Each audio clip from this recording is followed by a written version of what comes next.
Morning girls, आज हम मानव भूल के तीसरे सिद्धांत की चर्चा करेंगे। वातावरण समायोजन का सिद्धांत यानी प्रिंसिपल्स ऑफ एनवायरमेंटल एडजस्टमेंट, या कई किताबों में इसको अनुकूलन भी बोला गया है। टोटल एज अ होल अनुकूलन का सिद्धांत।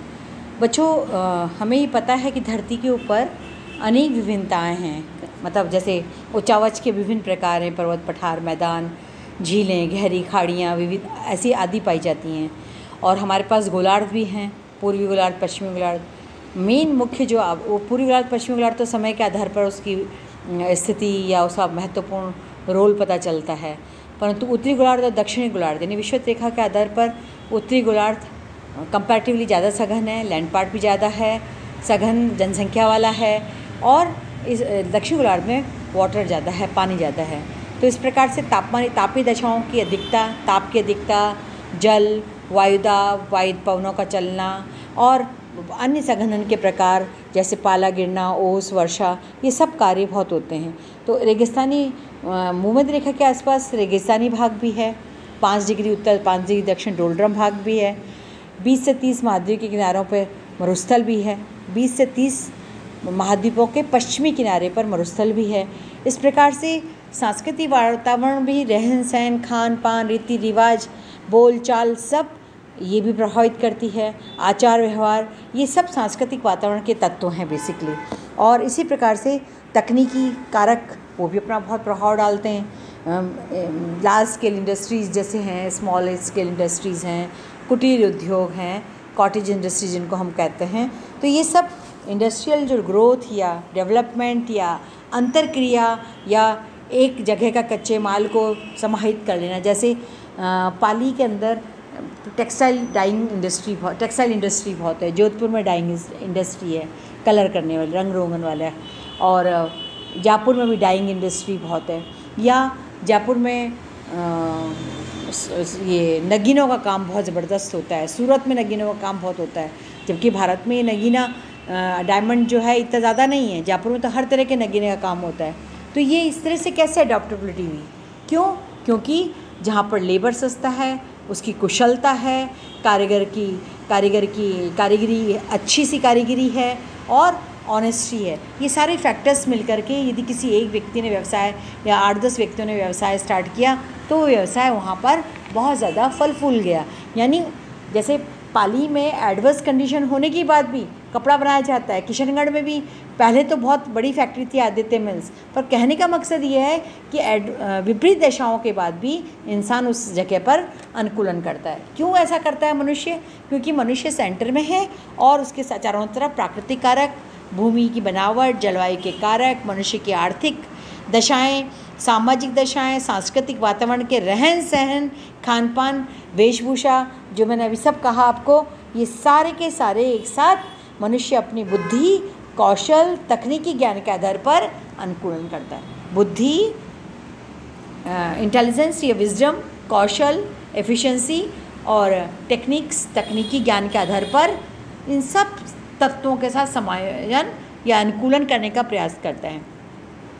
जब मनुष्य इन विभिन्नताओं के होते हुए मनुष्य विषमताओं के कारण एक क्षेत्र के मनुष्य जब दूसरे क्षेत्र या प्रदेश में जाते हैं तो धीरे धीरे वहाँ के वातावरण के अनुसार अपने को बदलने की कोशिश करते हुए वातावरण का समायोजन करते हैं। इस प्रकार से अनुकूलन का सिद्धांत या वातावरण प्रिंसिपल्स ऑफ एनवायरमेंटल एडजस्टमेंट दो मुख्य प्रकार से ये क्रियाओं का अनुसरण करते हैं। एडप्टेशन और रूपांतरण या परिवर्तन। एडाप्टेशन में देखो बच्चों, ऐसा होता है कि 2 तरह के एडाप्टेशन होते हैं। एक तो इंट्रिनिक होता है और दूसरा होता है एक्सटर्निक, बाह्य अनुकूलन, आंतरिक अनुकूलन। आंतरिक अनुकूलन में तो बच्चों ऐसा होता है कि आदमी जैसे कहीं जाता है, जैसे सपोज जैसे भारत के जो सिंधी हैं या सरदार हैं पूरे वर्ल्ड में पाए जाते हैं, तो ये वहाँ की लैंग्वेज को सीखने की कोशिश करते हैं, साथ के साथ अपनी बोलचाल की भाषा, अपने खान पान, अपने रहन सहन को भी प्रोटेक्ट करके चल रहे हैं और इसीलिए सर्वाइव कर रहे हैं सब जगह।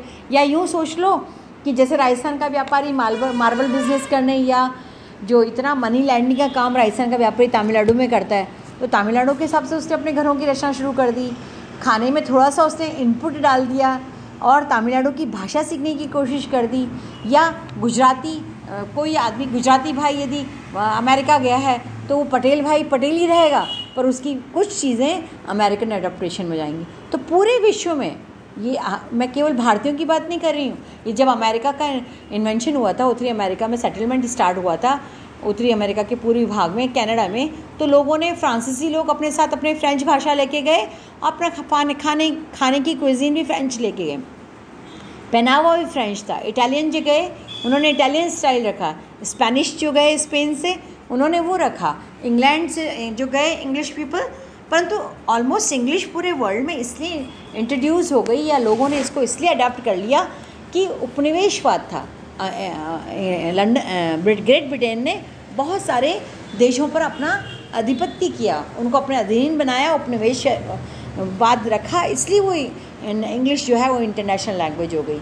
तो इस प्रकार से जब मनुष्य एक जगह से दूसरी जगह जाता है तो वो बोलचाल, खान पान, रहन सहन आदि के अनुसार बदलाव तो करता ही करता है, साथ के साथ वो अपने वहाँ की जो उनकी जो लेटर ऑन समय के साथ, लंबी अवधि के साथ, या एक जनरेशन छोड़ के दूसरी जनरेशन, एक पीढ़ी को छोड़ के दूसरी पीढ़ी में उनके कलर, स्किन वगैरह, टोन वगैरह सब बदलना प्रारंभ हो जाता है। तो ये होता है आंतरिक अनुकूलन, जो व्यक्ति अंदर से होता है। कुछ तो वो अपनी हैबिट से करता है और कुछ गॉड गिफ्ट होता है। कुछ लोग ऐच्छिक प्रकार से भी अनुकूलन करते हैं, कुछ अनैच्छिक प्रकार से करते हैं। अब जैसे ज़बरदस्ती हम युद्ध की स्थिति करें तो इज़राइल जैसे देश बना है ना, यहूदी बहुत सारे देशों से गए, भारत से भी यहूदी गए, तो उन्होंने रोटी के अंदर सब्जियों को फिल करके बेचना शुरू किया, आम का अचार वहाँ और तरह तरह के अचारों को देखना शुरू किया। यदि आप इज़राइल की क्विजीन देखें तो ऐसा लगता है हम भारत में ही आ गए, परंतु इज़राइल में जो दूसरे देशों से आए, जो दूसरे राष्ट्रों से आए, वो वहाँ से उस तरह का क्विजीन, खान पान लेकर आए। तो ये कई बार फोर्सफुली जो अडेप्टेशन होते हैं, अनैच्छिक जिसको बोलते हैं, वो इस तरह से होते हैं क्योंकि राजनीतिक मजबूरियाँ हैं, राजनीतिक खदेड़ कर दिया। जैसे आप पश्चिमी जो पूर्वी बंगाल जो था, पूर्वी बंगाल पूरा हिंदुओं से भरा और मुसलमानों से भरा हुआ राष्ट्र था, पर जब और सब बांग्ला स्पीकिंग है, और अब वो पश्चिम जैसे अपना जो एक्चुअल पाकिस्तान है वहाँ से सारे हिंदुओं को खदेड़ के ख़त्म किया जा रहा है, और पूरे पाकिस्तान में जितने भी हिंदू हैं उनको खदेड़ा जा रहा है। तो ये अनैच्छिकता जो उनके अंदर है, तो बेचारे कहाँ जाएंगे? तो वो माइग्रेंट हो जाते हैं, स्थानांतरित हो जाते हैं धीरे धीरे करके। जो पैसे वाले होते हैं या पढ़े लिखे होते हैं वो प्रॉपर वे में माइग्रेंट होते हैं, और दूसरे जो हैं वो धीरे धीरे करके आगे बढ़ते हैं और उस जगह को छोड़ देते हैं। तो इस प्रकार से कई बार राजनीतिक अत्याचार होते हैं, कई बार सामाजिक आधार पर होते हैं, कई बार सांस्कृतिक आधार पर अत्याचार होते हैं। तो इस प्रकार से, इस तरह से, या फोर्सफुली कोई सीमा बन गई, देश की नई सीमा बन गई, या नया राष्ट्र इन्वॉल्व हो गया, या जैसे यूगोस्लाविया इतना पीसफुल कंट्री था, नासिर, टीटो और नेहरू, है ना। तो नासिर तो मिस्र के हो गए, लीबिया का, मिस्र के जो नॉर्थ अफ्रीका के जो देश उसमें हो गया। टीटो जो थे वो यूगोस्लाविया के थे। पर वहाँ आज मुसलमान भी डिफरेंट है, और क्रिश्चियन भी डिफरेंट है। क्रिश्चियन में भी उनके चर्च के जो डिफरेंट सिस्टम्स हैं उसके आधार पर डिफरेंट है। तो इस प्रकार से ये क्या हुआ, राजनीतिक अनैच्छिकता हुई। लोगों की, कईयों की इच्छा नहीं थी अपना देश छोड़ने की, पर वो क्रोशिया में थे तो वो सार्बिया में आ गए, सार्बिया वाले कहीं और चले गए। अफ्रीका में तो ये भरा पड़ा है। तो रंग भेद नीति और ये सब जितना अनाचार है वो सब इसी तरह से हुआ है। या हमारे जैसे पहले ज़माने में होता था कि नॉर्थ इंडियन मलयाली, यदि जैसे रेलवेज़ में, तो अजमेर बहुत बड़ा सेंटर था रेलवे का, आपको पता है ना। थाना मुंबई जो रेल चली थी उसमें रेलवे जो था पहले अपने अजमेर के लोढ़ास का था, प्राइवेट था ये पूरा, और फिर बाद में BMR बना, बॉम्बे रेलवे सिस्टम डेवलप हुआ, तो इसका हेडक्वार्टर अजमेर था। तो बहुत सारे साउथ इंडियंस आए, कोलकाता से लोग आए। तो जब वो समर्स में अपने गांव चाहते थे, वहाँ से वही केले के चिप्स, सीड की ग्राइंडेड कॉफ़ी और ये सब कुछ पहनने के, और अरबियाँ और जिमीकंद और वो सब लेके आते थे, क्योंकि तब अजमेर में कुछ नहीं मिलता था इस तरह का फ्रूट वेजिटेबल। तो कहने का मकसद है उन्होंने भी तो अडेप्टेशन किया। अब धीरे धीरे सब कुछ अडेप्टेशन हो रहा है, अनुकूलन। तो इस प्रकार से सारी जो चीज़ें हैं वो आपके जैसे केरल की नर्स सीधी गांव की पड़ी हुई है और वो कुवैत में चली जाए या मस्कट में चली जाए या यूरोप में चली जाए तो वो अच्छी इंग्लिश बोलना शुरू कर देती है। तो ये इस प्रकार से अडॉप्टेशन हुआ बेटा अनुकूलन के अंदर। और मॉडिफिकेशन भी बच्चों ऑलमोस्ट ऐसा ही है, पर मॉडिफिकेशन क्या होता है बच्चों कि जैसे मतलब बहुत हॉट डेजर्ट है ना, जैसे अपना राजस्थान हॉट डेजर्ट है, इसमें हमने क्या करा, कूलर प्लांट्स लगा दिए, एसीज़ लगा दिए, तो ये एक जलवायु का छोटा सा हमने बचने की कोशिश करी। ठंडा प्रदेश है तो वहाँ गर्मियों में ठंडे प्रदेश में विंटर्स में हीटर्स लगा दिए, wall to wall conductor heaters लग गए। तो इस प्रकार से आदमी अपने आप को वातानुकूलित कमरों में सुरक्षित रखने का प्रयास करता है घरों में। जैसे वहाँ बर्फ़ पड़ रही बहुत ज़्यादा और आराम से आदमी, कार भी गर्म होती है, थर्मल उसमें वो सारा होता है सिस्टम, हीटिंग सिस्टम, और घरों में भी हीटिंग सिस्टम होता है। तो आदमी आराम से -55 में भी कनाडा के टोरंटो वगैरह जगह पे या वैंकूवर वगैरह जो जगह है वेस्टर्न कनाडा, उन सब में आराम से रह लेता है, साइबेरिया में रह लेता है ना। और हमारे यहाँ में इतनी गर्मी में या आपके अरब देश में इतनी गर्मी है, सब जगह ठंड कूलिंग है, कूलिंग सिस्टम है, ठंडा करने के साधन है। तो इस प्रकार का वातावरण का समायोजन आदमी करता है। इसी प्रकार से आदमी जो उपजाऊ चीज़ें कुछ भी उसको अपनी कोई चीज़ उसको बनानी है तो उसके अंदर भी वो, जैसे मैं कहूँ छोटी सी बात कि जब हम जैसे नूडल्स खाते हैं है ना, तो वो चाइनीज़ नूडल्स तो बेसिकली बहुत ही हीक मारती है, क्योंकि उसमें सोया सॉस होता है, फ़िश सॉस होता है और उसमें टैंगीनेस डालने के लिए वो बहुत कुछ करते हैं। और हमारे यहाँ हम अपने हिसाब से मसाले डाल के इंडियन चाइनीज़ फूड बनाते हैं। तो पर एडॉप्टेशन तो किया है ना हमने, या पूरे वर्ल्ड में एडॉप्टेशन चल रहा है।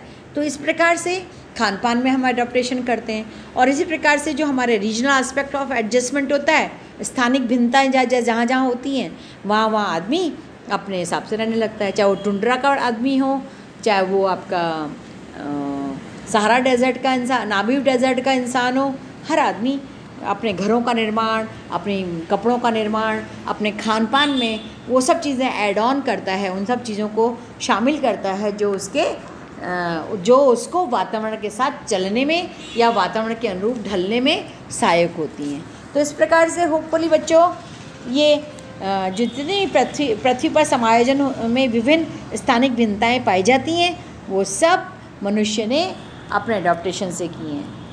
तो ये इस प्रकार से आज आपका मानव भूगोल के सिद्धांत का चैप्टर फिनिश होता है।